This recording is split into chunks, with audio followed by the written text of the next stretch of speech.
कभी आप दूर की यात्रा में जा रहे हैं अथवा कोई महत्व का कार्य का प्रारंभ करने जा रहे हैं, तब बिलुष का कैरा, गमला, कुंडा पूरा जल से भर दो और नीचे दीप प्रज्वलित करो और नीचे खड़े रहकर जिस कार्य के लिए आप जा रहे, इस कार्य का कल्पना करो, उसका संकल्प करो। और यात्रा में जा रहे तो यात्रा के लिए संकल्प करें। मैं दिल से कहता हूं, आपकी यात्रा भी निर्विघ्न रहेगी और आपका कार्य उनमें पूर्णता मिलेगी। क्योंकि बिलवृक्ष को महादेव ने कल्प वृक्ष भी कहा है, प्रकल्पयति। जो कल्पना करे वो साकार करने के लिए श्रेष्ठ ये बिलवृक्ष है। और जो मैं बोल रहा हूं कोई कल्पित नहीं, जो शास्त्र आधारित है वो मैं आप तक पहुंचाने का प्रयास करता हूं। जो शिव जी के बारे में, जो महादेव के बारे में, जो शिव भक्तों के हित में और मनुष्य जाति के हित में है, इस सब कुछ मैं कहने का प्रयास करता हूं। लगातार हमारा अभ्यास और संशोधन रहता है। नित्य नित्य आपके निवास स्थान तक महादेव की कोई न कोई बात में पहुंचाने का प्रयास करो। और महादेव ने स्वयं ने कहा, सुनो लक्ष्मी, कोई भी व्यक्ति मेरे बिलवृक्ष मेरा स्वरूप माना जाएगा, उसके मूल में कोई जल अर्पण करेंगे, उसके सभी पूर्वज और पितृ तृप्त रहेंगे। इसलिए पितृ को तृप्त करने के लिए श्रेष्ठ उपाय यह भी है, बिलवृक्ष को जल अर्पण करो।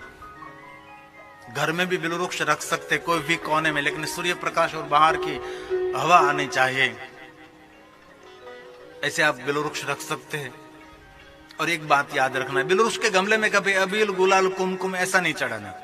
ये सब केमिकल है, वृक्ष के मूल को नुकसान करते हैं। थोड़ा सा खाद भी डाल सकते हैं गमले में आप।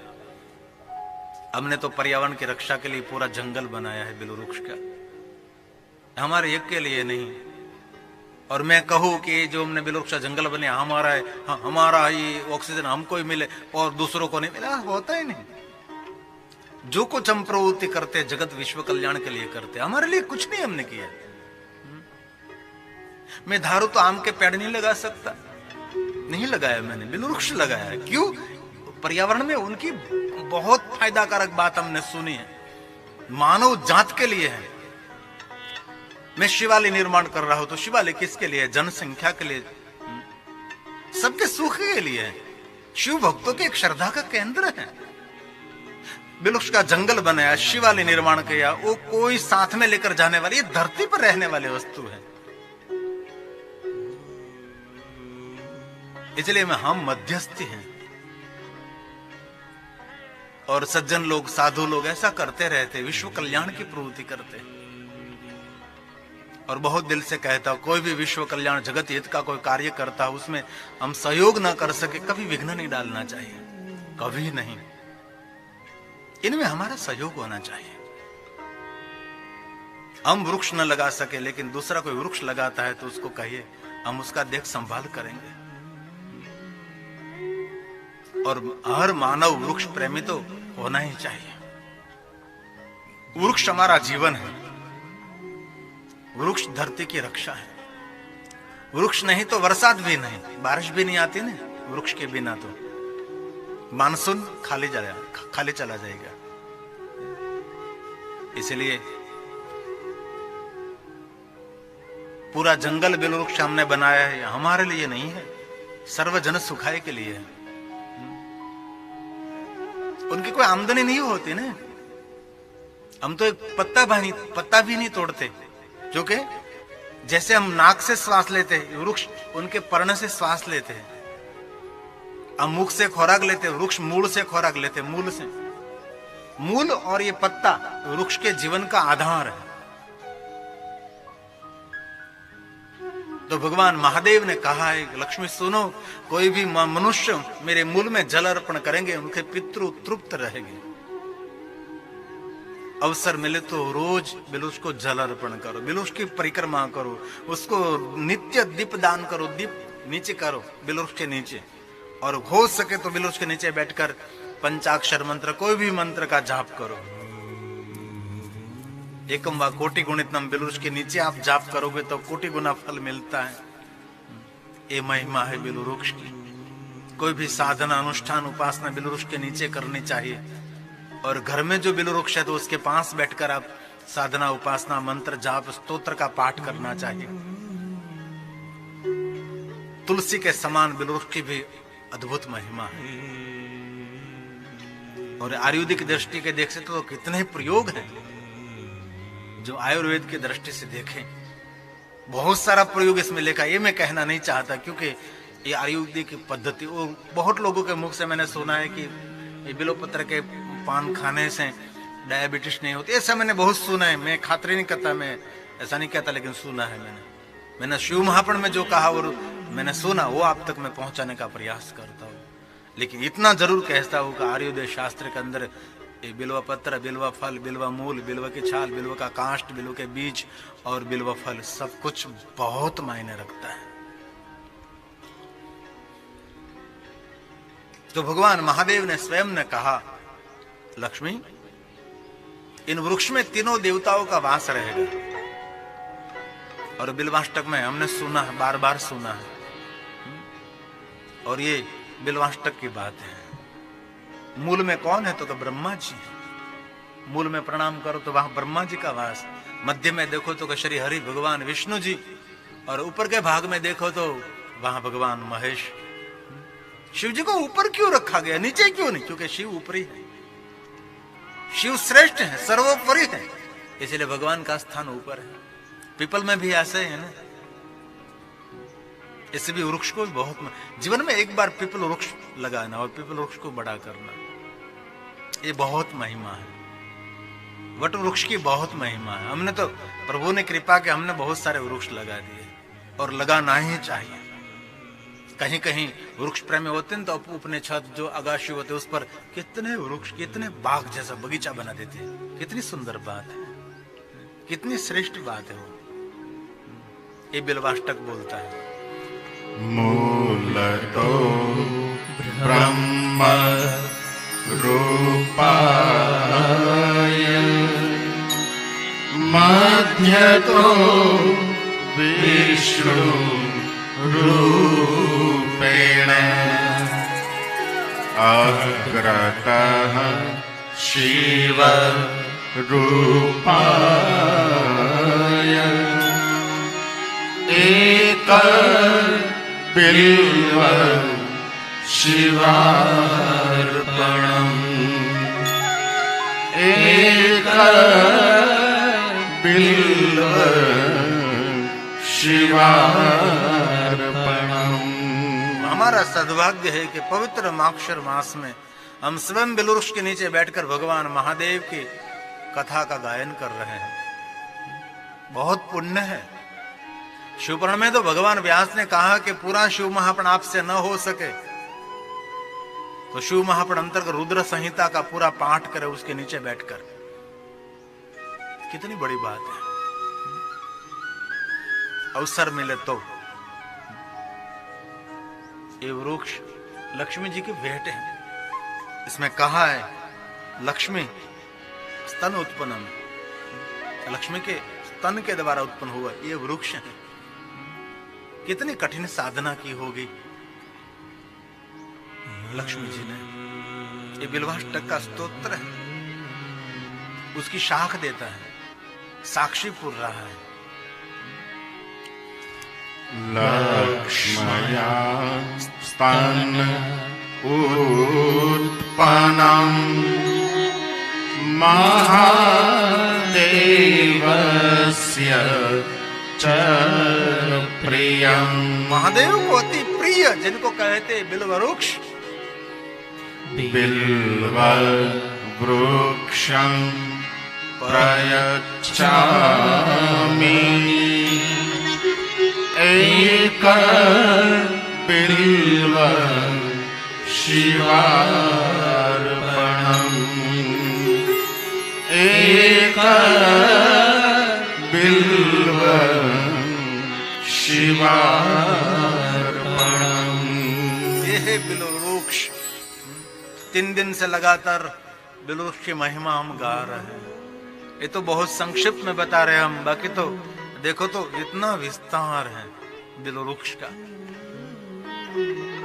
मैंने बहुत वृक्ष प्रेमी लोगों को देखा है, वृक्ष के प्रति उनका बहुत आदर होता, कभी एक डाली भी नहीं काटते, कभी एक पान भी नहीं तोड़ते। और भारत देश में कोई वृक्ष को काटना ये बड़ा गुनाह भी है। मैं बहुत समय पहले कलकत्ता गया था, एक शेठ के घर में उतरा था, तो उनकी पुत्रवधू समाज सेवक और समाज में जागृति लाने वाली थी। तो एक रोड बन रहा था, तो बीच में एक वृक्ष, बहुत बड़ा वृक्ष था, वो सरकार उनको काटने वाली थी, लेकिन उसने इतनी झुंबेश उठाई एक वृक्ष के प्रति, ये वृक्ष बच गया।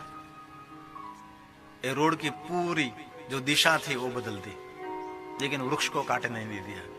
ऐसे एक एक व्यक्ति वृक्ष के प्रति जो जागरूक हो जाए तो बहुत कुछ हो सकता है। एक वृक्ष बड़ा होने में कितना समय लग जाता है, एक दिन में तो नहीं होता ना। क्या होता है ना कि 100 बच्चों के बराबर एक वृक्ष। और वहां तक कहा है वृक्ष प्रेमियों ने, एक वृक्ष काटने से 100 मनुष्य का हत्या का पाप लगता है, यह वृक्ष। इसलिए हर मनुष्य के लिए धरती पर बहुत बड़ी चुनौती है, वृक्ष का जतन करो, वृक्ष को बचाओ। लेकिन बहुत लोग काट देते हैं वृक्ष को। महादेव ने कहा, सुनो लक्ष्मी, वृक्ष का कोई दर्शन करे, कोई स्पर्श करे, कितनी सुंदर बात है, कोई स्पर्श करे तो छोटे छोटे पाप नहीं, भयंकर अघोर पाप में से मुक्त हो जाएगा। ये सभी बात बिल्वाष्टक की है। और बहुत दिल से कहता हूं, राजोपचार, सौरोपचार, पंचोपचार, सभी उपचारों की पूजा ये बिल्व पत्र से हो सकती है। लक्ष्मी कुछ मेरे पास से कुछ वरदान मांगो। लेकिन सच्चा श्रेष्ठ शिव भक्त उनको कहते, कभी भगवान के पास कुछ मांगते नहीं। आज जुड़कर लक्ष्मी ने कहा, महादेव आपके दर्शन मात्र से सब कुछ मिलता है। और बहुत सारी ऐसी कथा हमने देखी है कि जहां जहां भगवान महादेव जी प्रकट हुए, जहां जहां भगवान शंकर जी उपस्थित हुए, वहां कभी भगवान के आगे कोई मांग ही नहीं सके। और मांगने के लिए, याचना करने के लिए भगवान शिव की भक्ति भी करते, तो भी भगवान शिव की उपस्थिति मात्र से मांगने का जो वृत्ति है ये समाप्त हो जाती है। ये शिव की एक ऊर्जा है, ये शिव की श्रेष्ठ चेतना है। कोई मांग नहीं सकता मेरे महादेव के पास से। लक्ष्मी ने कहा, महादेव जी आपके दर्शन मात्र से सभी वरदान मिलते हैं। कहीं कहीं महात्मा लोग हिमालय पहाड़ में निरंतर घूमते रहते हैं ईश्वर की खोज में। बहुत समय पहले एक अखबार में लेख आए थे, बहुत सारे महात्माओं को फोटो थे और ऊपर लिखा था, ईश्वर की खोज में निकले हैं। ऐसे महात्मा लोग होते हैं। और रक्त का तिलक करूं, काल क्या करे, मैं तो महाकाल का भक्त हूं।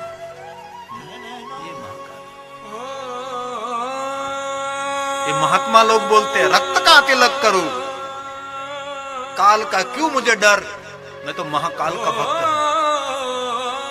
दुनिया में एक देव है महादेव, जिनको महाकाल कहे जाते हैं। कोई कहा, लक्ष्मी कुछ तो मांगो, मैं प्रकट हूं और दर्शन दूं और आपको कुछ वरदान नहीं। सुनो लक्ष्मी, कभी मैं कहीं से खाली हाथ वापस नहीं गया और किसी का खाली हाथ वापस किया भी नहीं। वरदान में लेता भी हो और देता भी, सब कुछ मैं कर सकता हूं। लक्ष्मी ने कहा, महादेव आप मुझे देना चाहते हैं तो मेरे हृदय में आपकी भक्ति स्थिर रहे। जो भगवान विष्णु ने भी यही मांगा था और भगवान राम ने भी यही मांगा, द्वारकाधीश भगवान कृष्ण ने भी यही मांगा था, सुस्थिर भक्ति रहे। राम जी ने कहा, मेरे हृदय में आपकी भक्ति रहे। विष्णु जी ने कहा, मेरे हृदय में आपकी भक्ति प्रकाशित रहे। और यहां आज महादेव ने लक्ष्मी जी को कहा, लक्ष्मी ने कहा, एक ही वरदान, मेरे हृदय में आपकी भक्ति रहे। और दूसरा वरदान, लक्ष्मी ने कहा, मेरा संपूर्ण प्रेम विष्णु जी के चरणों में रहे। कितनी कितनी बात मिलती है, देखो तो कसम। यहां विष्णु पत्नी लक्ष्मी महादेव के पास से मांग रही है कि मुझे विष्णु के चरणों में प्रेम रहे। और वहां दक्ष यज्ञ में दक्ष पुत्र सती श्री हरि के पास से मांग रही है कि मुझे शिव जी के चरणों में प्रेम रहे। देखो तो सही, यहां विष्णु पत्नी शंकर के पास मांग रही, वहां शंकर की पत्नी किसके पास मांग रही? ये रामचरितमानस के पास से मांग लिया। और यहां विष्णु पत्नी लक्ष्मी जी महादेव के पास मांग रही है, श्री हरि के चरणों में मुझे प्रेम रहे, मेरे हृदय में आपकी भक्ति रहे। आज महादेव ने प्रसन्न होकर कहा, सुनो लक्ष्मी, 7 वार में मेरा वार। लक्ष्मी ने कहा सोमवार। ये किनका है? महादेव आपका स्वरूप माना जाता है, शांति देने वाला, संपत्ति देने वाला, सुमति देने वाला, सुमति कुमति सबके ऊर्ध्व रही। ये रामचरित कहता है, जहां सुमति तहां संपत्ति नाना, और जहां कुमति कुमति कुमति कुमति कुमति तहां विपत्ति विपत्ति विपत्ति निधान। ये रामचरित विपत्ति निधान। भगवान महादेव ने कह दिया कि लक्ष्मी, सोमवार मेरा स्वरूप है, मुझे प्रिय है सोमवार। चंद्र संबंधी, सोमनाथ संबंधी ये सोमवार है। लक्ष्मी, ये सोमवार आज मैं आपको समर्पित करता हूं। और शंकर जी ने 7 वार में से सोमवार की महिमा आज महादेव ने लक्ष्मी को दान में दे दिया। इसलिए लक्ष्मी को विशेष उपासना सोमवार के दिन करी जाती है। लक्ष्मी की साधना, उपासना को, लक्ष्मी की पूजा, उसके लिए सोमवार श्रेष्ठ माने जाते हैं। महादेव ने लक्ष्मी को दे दिया है यह सोमवार।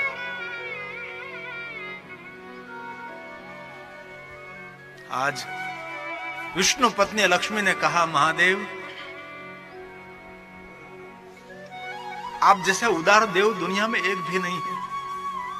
और महादेव ने और कहा, लक्ष्मी सुनो, सारे देवलोक में, पूरे त्रिलोक में, सभी लोक में, सर्वलोक में आपको किस नाम से सब जानते हैं? तब लक्ष्मी ने कहा, मुझे एक ही नाम से जानते हैं। किस नाम से? तो कही, विष्णु पत्नी लक्ष्मी। सही? लक्ष्मी ने कहा, सत्यम सत्यम प्रभु, पूरे विश्व में, लोक में, त्रिलोक में, सर्वलोक में मुझे एक ही नाम से लोग पुकारते हैं, विष्णु पत्नी लक्ष्मी। महादेव ने कहा, लक्ष्मी आज आपने किसकी साधना की है? लक्ष्मी जी ने कहा, आज मैंने कोई देव की साधना नहीं कही, आज मैंने महादेव की साधना की है। महादेव ने कहा, आपने कोई देव की साधना नहीं, आपने महादेव की साधना की है। तो आज से मैं लक्ष्मी आपको मैं महाशब्द में दान में देता हूं। आज से आपका नाम विष्णु पत्नी लक्ष्मी नहीं, आज से आपका नाम विष्णु पत्नी महालक्ष्मी रहेगा। ये महालक्ष्मी नाम पहले मेरे महादेव के मुख में से निकला है, तब से विष्णु पत्नी लक्ष्मी नहीं, तब से विष्णु पत्नी महालक्ष्मी हुई। यह लक्ष्मी जी।